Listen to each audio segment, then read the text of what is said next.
चलिए नमस्कार। आप सबको एक बार फिर 74वें स्वतंत्रता दिवस की शुभकामनाएं।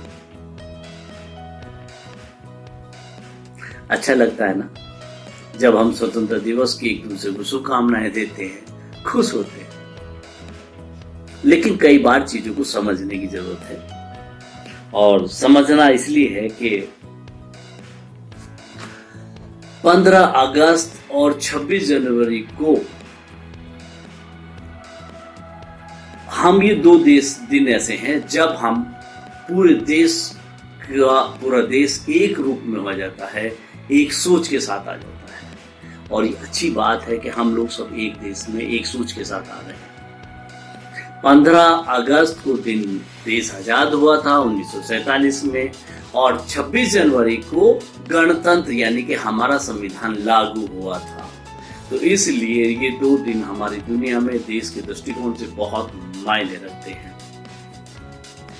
चलिए इन सब चीजों के साथ में आज कल एक सवाल पूछा गया, और सवाल था कि अगर झंडा फट जाए, खराब हो जाए या बेकार हो जाए तो उसका क्या करना चाहिए। ये भी एक बात आई थी। तो चलो आज चर्चा करते हैं इस झंडे के फटने कटने, और यानी कि उसका कहना चाहिए कि क्रियाक्रम कैसे किया जाना चाहिए, उसका एक फाइनल स्टेज पर उसे सम्मान के साथ कैसे पहुंचाना चाहिए।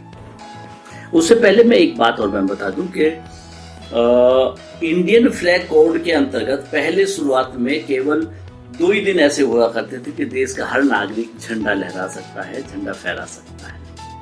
लेकिन 26 जनवरी 2002 को इंडियन फ्लैग कोड में संशोधन किया गया, और संशोधन में किया गया हर रोज आप झंडा फहरा सकते हैं, बशर्ते कुछ नियम और मानकों को ध्यान में रखते हुए। चलिए उन नियमों और मानकों को ध्यान में रख लिया जाए और उन पर बात कर दी जाए। पहली बात कि अब कोई भी नागरिक, पहली बात तो कि झंडा जो बना होना चाहिए वो जो कता हुआ जो सूत होता है, ऊनी सूत, सिल्क या खादी से बना होना चाहिए। पहली बात तो झंडा ये होना चाहिए।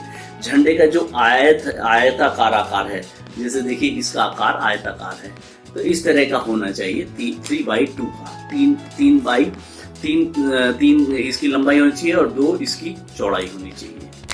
और तीसरी बात ये कि केसरिया रंग इसका ऊपर होगा फ्लैग का, इसका भी ध्यान हमको रखना चाहिए। और तीसरी बात ये कि केसरिया रंग को कभी भी नीचे नहीं रखेंगे, हमेशा ऊपर रहेगा, टॉप पे रहेगा।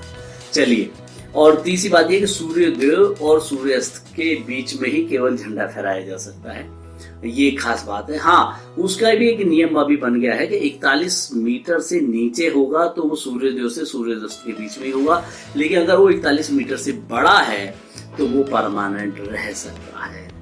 ऐसे बहुत सारे झंडे हैं जो परमानेंट भी रहते हैं, और अब बहुत सारे देशों में शहरों में बनने लगे हैं। मैंने चंडीगढ़ में जाते समय देखा है। आपके कनॉट प्लेस पे दिल्ली में एक बड़ा नेशनल फ्लैग है, बहुत विशाल है, 3 और 2 के रेशो का। खैर उसमें अलग अलग रेशो की चीज़ों को अलग अलग है। इस तरीके से झंडे के ऊपर बात कर ली जाती है। तो अब इसके कुछ और बिंदुओं के बारे में भी मैं बात कर लूँ, आपसे चर्चा करूँ कि इसमें जमीन पर कभी भी झंडे को नहीं रखा जा सकता, एक बात ध्यान रखिएगा। और कभी भी झंडे को आधा झुका कर नहीं फहराया जा सकता। केवल उस काम को छोड़ दिया जाए जब देश के जैसे राष्ट्रपति या प्रधानमंत्री या कोई ऐसा मायिक निधन हो जाए, तो ऐसी परिस्थितियों में झंडे को अलग अलग परिस्थितियों में अलग अलग तरीके से झुकाया जाता है या उसको वो किया जाता है। कभी उसे पानी में नहीं डुबोया जा सकता, फिजिकली उसे कभी हम डैमेज नहीं कर सकते हैं। इसके साथ एक चीज और हमें करनी है कि झंडे को किसी भी भाग को कभी जला नहीं सकते। जो लोग देशद्रोही का मुकदमा चलता है उनको कभी झंडे को नुकसान नहीं पहुंचाया जा सकता, उसे जलाया नहीं जा सकता, उसे पानी में भिगोया नहीं जा सकता कि झंडे को डुबो दिया, जब तक कि वो अपने अंतिम क्रिया की प्रोसीजर में नहीं है। मौखिक या शाब्दिक रूप से झंडे का अपमान नहीं किया जा सकता। अगर ऐसा अपमान आप कर सकते हैं तो 3 साल की सजा भी है, उसमें जुर्माना दोनों हो सकते हैं। जुर्माना बहुत खतरनाक है। झंडे का उपयोग कॉमर्शियली हम लोग नहीं कर सकते हैं। कॉमर्शियल का मतलब है कि कोई अपने झंडे का उपयोग जो है कहीं किसी ऐड में कर रहा है तो वो गलत है, उसको हम कॉमर्शियली यूज नहीं कर सकते हैं, शायद मिलता भी नहीं है कॉमर्शियली यूज, ठीक है। तो उस तरह से नहीं कर सकते हैं अगर कोई के आगे झुका। और दूसरी बात यह कि हमारे झंडे को किसी के आगे झुकाया नहीं जा सकता, देश के झंडे का। ये इंडियन फ्लैग कोड एक बना 2002 में, तो उसके बाद नियम बन गए। कोई वस्त्र नहीं बनाया जा सकता, कोई जो है जैसे विदेशी मैंने देखा है कि झंडे का यूरोपियन कंट्री से कुछ झंडों की पोशाक बना ली, कपड़े बना लिए, इस तरह की सब बात है, या किसी मूर्ति में लपेट दिया, ऐसे फ्लैग को नहीं किया जा सकता।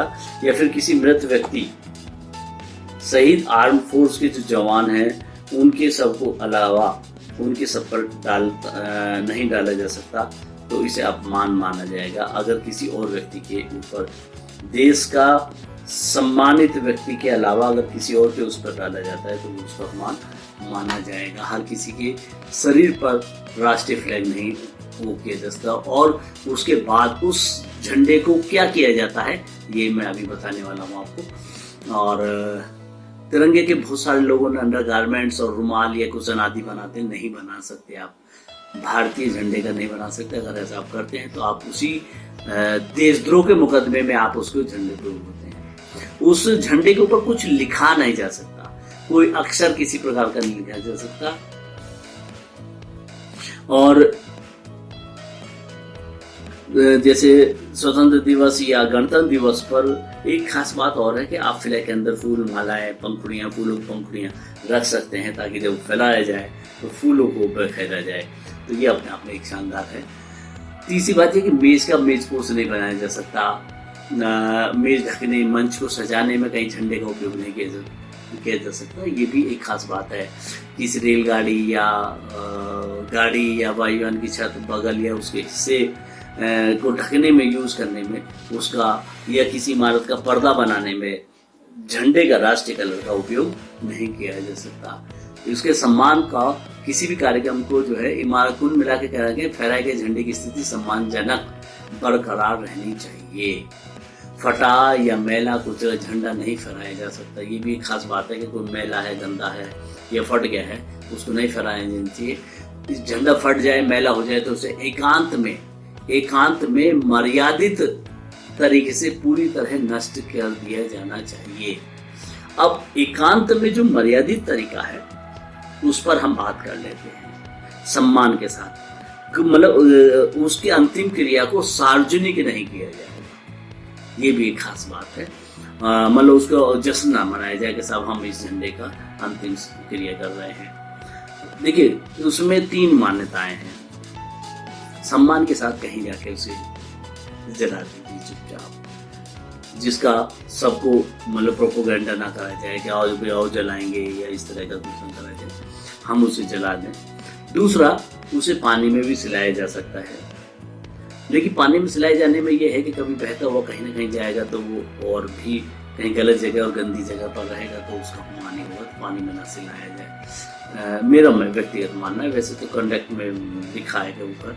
और तीसरा, उसे जमीन में दफना दिया गया, जमीन के अंदर। मुझे लगता है कि जलाना श्रेयकर है, उसे जला दिया जाए शांति के साथ में और पूरे सम्मान के साथ में, तो झंडे को वो कर दिया जाएगा, लेकिन चुपचाप, शोर मचाकर नहीं। इस बात का ध्यान रखिए कि झंडे को कर सकते हैं। और यदि किसी झंडे को मंच में फहराया जाता है तो जैसे वक्ता है, जैसे मैं हूं, तो मेरे दाहिनी तरफ, इस तरफ जो है राइट हैंड पे लगेगा। और कई सारी चीजें उसके लगाने का भी, क्योंकि सारे जो झंडे हैं उनका स्तर, कोई भी और झंडा देश के झंडे से बड़ा ऊंचाई पर नहीं लगाया जा सकता, नंबर 1 बात। दूसरी बात यह है कि अंतर्राष्ट्रीय स्तर पर या WHO के झंडों को सबको एक साथ लगाया जाएगा। तीसरी बात है कि अगर क्रॉस करके लगाया जाता है तो इस तरफ वाला जो है, मेरा दाहिनी तरफ वाला पार्ट ये है, तो इस तरफ वाले पोर्शन में झंडा भारत का होगा, यानी कि हमारे दाहिनी तरफ ऑडियंस को जो दिखाई देगा, मंच का दाहिनी तरफ जो साइड है वहां पर झंडा रहेगा क्रॉस करने में। तो इस तरीके से हम लोग इस तरीके से झंडे को वो कर सकते हैं और झंडे का सम्मान कर सकते हैं। तो हमें मस्ती के साथ, सम्मान के साथ झंडे का सम्मान करना चाहिए और सलूट के साथ झंडे के बारे में आज इतनी जानकारी। भारतीय स्वतंत्रता दिवस 74 साल पूरे हो गए हमारे देश को आजाद हुए। इसी कामना के साथ हम ऐसे ही फूलते रहें, झंडा ऊंचा रहे हमारा, विजय विश्व तिरंगा प्यारा, और हमारा ये झंडा हमेशा प्यारा रहे, ऊंचा रहे, सम्मान के साथ रहे और मर्यादित तरीके से ही उसे नष्ट किया जाना चाहिए। बस इसी बात के साथ नमस्कार।